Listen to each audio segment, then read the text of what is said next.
ഒന്നാമത്തെ നക്ഷത്രം കാർത്തിക നക്ഷത്രമാണ്. തീയാണ് കാർത്തിക. തൊട്ടാൽ പൊള്ളുന്ന നക്ഷത്രം. നിങ്ങൾക്ക് ആരെയും ബോധ്യപ്പെടുത്തേണ്ട കാര്യമില്ല. ഉള്ളിലുള്ളത് മുഖത്ത് നോക്കി പറയുന്ന പ്രകൃതമാണ് നിങ്ങളുടേത്.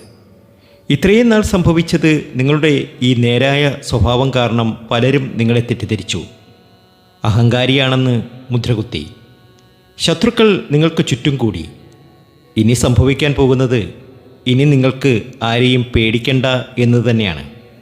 നിങ്ങളുടെ നേരായ വാക്കും പ്രവൃത്തിയും തന്നെയാണ് നിങ്ങളുടെ ഏറ്റവും വലിയ ആയുധം. നിങ്ങളെ എതിർക്കാൻ വരുന്നവർ നിങ്ങളുടെ തേജസ്സിന് മുന്നിൽ കത്തിച്ചാമ്പലാകും. സൂര്യനെപ്പോലെ നിങ്ങൾ തിളങ്ങി നിൽക്കും. ആരും നിങ്ങളെ തൊടാൻ ഭയക്കും. നിങ്ങളുടെ ജീവിതത്തിൽ അത്ഭുതങ്ങൾ സംഭവിക്കുന്ന സമയമാണ്. രണ്ടാമത്തെ നക്ഷത്രം എന്ന് പറയുന്നത് മകം നക്ഷത്രമാണ്. നിങ്ങളുടെ പ്രത്യേകത എന്തെന്ന് വെച്ചാൽ, പിറന്നാൽ മകം പിറക്കണം എന്ന് വെറുതെ പറയുന്നതല്ല. ഒരു രാജാവിനെപ്പോലെ ജീവിക്കേണ്ടവരാണ് നിങ്ങൾ.